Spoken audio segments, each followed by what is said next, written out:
अस्सलाम वालेकुम स्टूडेंट्स, आपका सब्जेक्ट है जी बिजनेस लॉ और मर्केंटाइल लॉ और इसका यूनिट 5 जो है ये हम नोट से पढ़ रहे हैं। टॉपिक हमारा जो है वो है जी नेगोशिएबल इंस्ट्रूमेंट्स। नेगोशिएबल इंस्ट्रूमेंट्स क्या होते हैं? ये वो लिखे हुए डॉक्यूमेंट्स होते हैं just like a bank cheque, जिसमें एक पार्टी दूसरी पार्टी से प्रॉमिस कर रही होती है कि ये अमाउंट पर्टिकुलर डेट पे आपको पे की जाएगी। बिजनेस के अंदर ऐसे डॉक्यूमेंट्स की बहुत ज़रूरत होती है।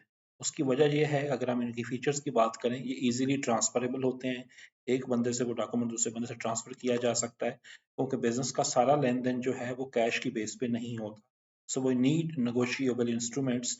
ये रिटर्न ऑर्डर्स होते हैं just like a bank cheque, जिससे एक बंदा दूसरे से प्रॉमिस कर रहा होता है कि मैं आपको पे करूंगा at a certain future date.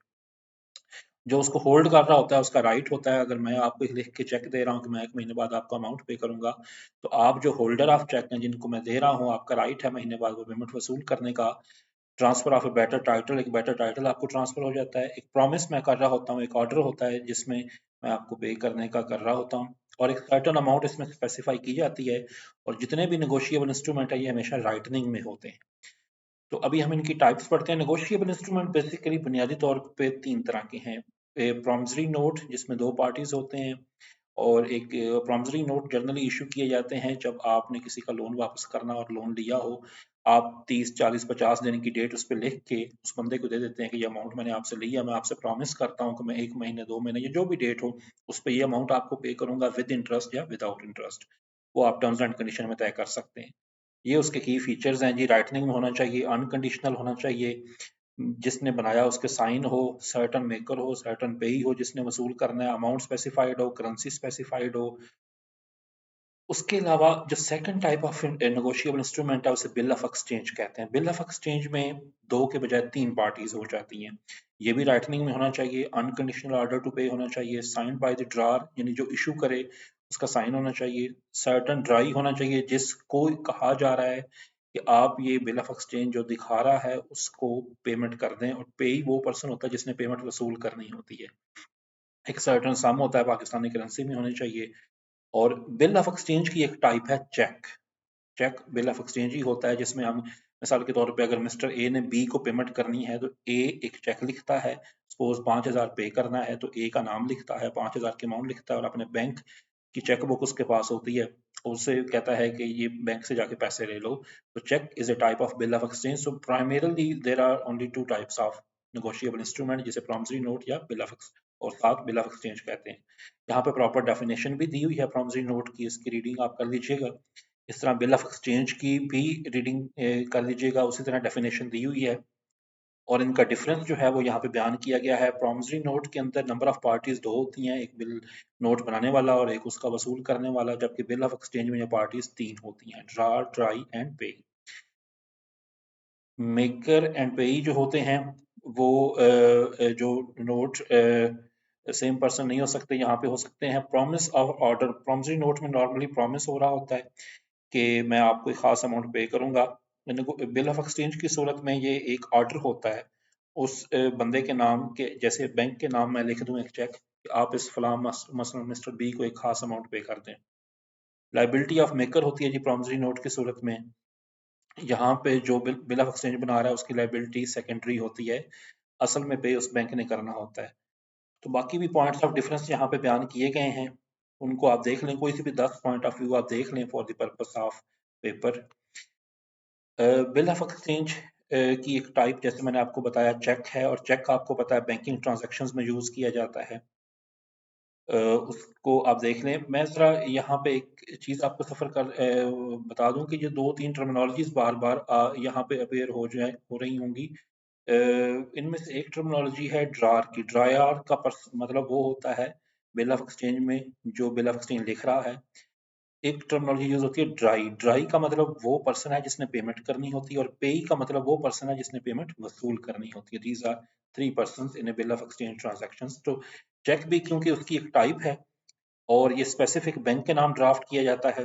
Otherwise इसके अलावा भी बिल ऑफ एक्सचेंज होते हैं जो कि अब बहुत कम हो गए हैं, अब तो सारी तजारत बैंकिंग सिस्टम के थ्रू ही हो रही है। तो अब इसके अलावा भी बिल ऑफ एक्सचेंज बनाया जा सकता है, वो बैंक के अलावा किसी और के नाम पे भी हो सकता है। कि इसको इंस्ट्रक्ट किया जाए, अगर उसने आपके बिहाफ पे कुछ पैसे रखे हुए हैं कि वो एक थर्ड पर्सन को पेमेंट कर दे, उस सूरत में स्टैंप एक्ट के मुताबिक उस पर स्टैंप चाहिए और नॉर्मली इसको क्रॉस नहीं किया जाता। जबकि बैंक की सूरत में फिर बैंक के सारे रेगुलेशंस या चेक के सारे रेगुलेशंस अप्लाई होते हैं। उनका डिफरेंस यहाँ पे ये 8-9 पॉइंट्स में दिया हुआ है, इनकी वन लाइनर आप पढ़ दीजिएगा।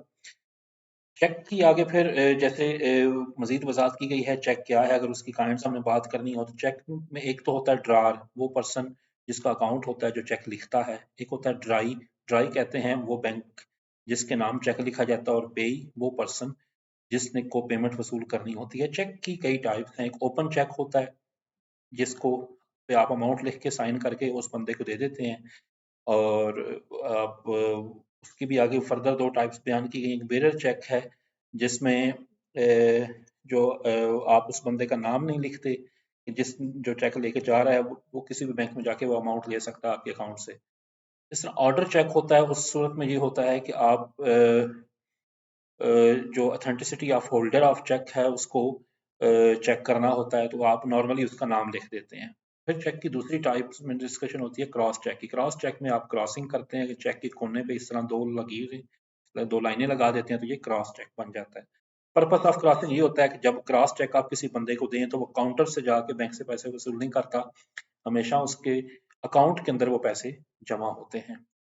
उसमें फिर क्रॉसिंग की टाइप्स हैं। जनरल क्रॉसिंग होती है जिसमें आप नीचे जो जो दी हुई हैं जनरल क्रॉसिंग की कोई भी टाइप यूज कर सकते हैं, ये जो दो लाइनों के अंदर अमाउंट्स लिखी हुई हैं। स्पेशल क्रॉसिंग एक टाइप होती है। स्पेशल क्रॉसिंग के अंदर when a generally crossed check bears across its face an addition of the name of bank, it is said to be specially crossed. तो अब नॉर्मली जो चेक मिलते हैं सम टाइम उनके ऊपर स्पेशल क्रॉसिंग भी होती है, उसमें बैंक का नाम भी साथ अटैच कर दिया जाता है, जैसे ये 3 सैंपल्स में आपको बताया जा रहा है। तो ये स्पेशल क्रॉसिंग होती है। पेज अकाउंट ओनली क्रॉसिंग भी एक यूज होती है, उसको भी यूज किया जा सकता है। और फिर एक क्रॉसिंग और होती है, उसे कहते हैं नॉट नेगोशिएबल, यानी ये चेक जो हमसे बंदा लेके जा रहा है ये आगे किसी को नहीं दे सकता अपनी पेमेंट सेटल करने के लिए, तो उसके ऊपर फिर ये नॉन नेगोशिएबल वाली क्रॉसिंग की जाती है। तो ये 4 टाइप्स है क्रॉसिंग की। अच्छा, 2 और कॉन्सेप्ट्स बहुत इंपॉर्टेंट हैं इस नेगोशिएबल इंस्ट्रूमेंट के अंदर। एक है holder in due course. Holder in due means any person for home constitutions become the possessor of A promissory note, bill of exchange और check if payable to bearer or the payable or endorsee thereof। अब holder in due course normally वो person होता है कि जिसके पास जो आप जायज तरीके से कोई भी प्रॉमिसरी नोट, चेक या बिल ऑफ एक्सचेंज अपने पास उसके होता है, उसके सर्टेन राइट्स होते हैं, वो होल्डर होता है।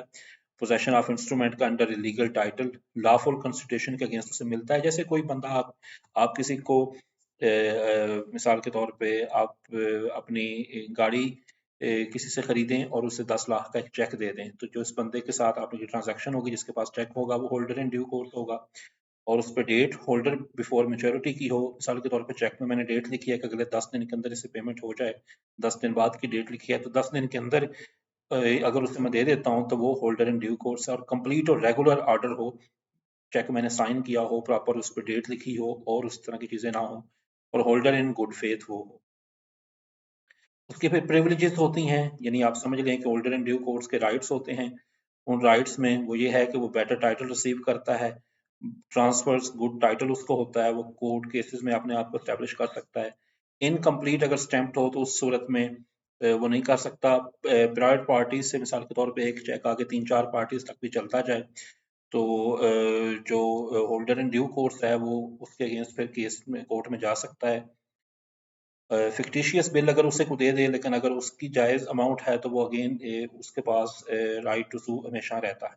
अच्छा, उसके बाद एंडोर्समेंट का एक कॉन्सेप्ट है। एंडोर्समेंट में होता यह है कि जब आपके पास एक नेगोशिएबल इंस्ट्रूमेंट आए, आपने आगे किसी और की पेमेंट करनी हो, आप बजाय उसे कैश कराने के या अपने अकाउंट में जमा कराने के उसको आगे एंडोर्स कर दें किसी और थर्ड पर्सन के नाम, तो उसे एंडोर्समेंट कहते हैं। एंडोर्समेंट के अंदर बेसिकली दो पार्टीज होती हैं, एक एंडोर्सर होता है जो ट्रांसफर करता है, और एक एंडोर्सी होता है जिसको नेगोशिएबल इंस्ट्रूमेंट दिया जाता है। एंडोर्समेंट की टाइप्स की अगर बात करें तो यहाँ पे 5-6 तरह की टाइप्स हैं। एक तो ब्लैंक एंडोर्समेंट है, आप बस ऊपर नाम नहीं लिखते लेकिन वैसे वो चेक किसी और पर्सन को दे देते हैं कि जाओ यार इसको कैश करा लेना, मैंने तुम्हारा उधार क्योंकि देना है। बाद दफा फुल एंडोर्समेंट होती है उसमें सर्टेन अदर पर्सन के फुल या स्पेशल आप नाम कर सकते हैं। इस तरह बहुत दफ़ा पार्शियल एंडोर्समेंट भी होती है, लेकिन नॉर्मली कोई भी जो नेगोशिएबल इंस्ट्रूमेंट है वो पार्शियल अमाउंट के लिए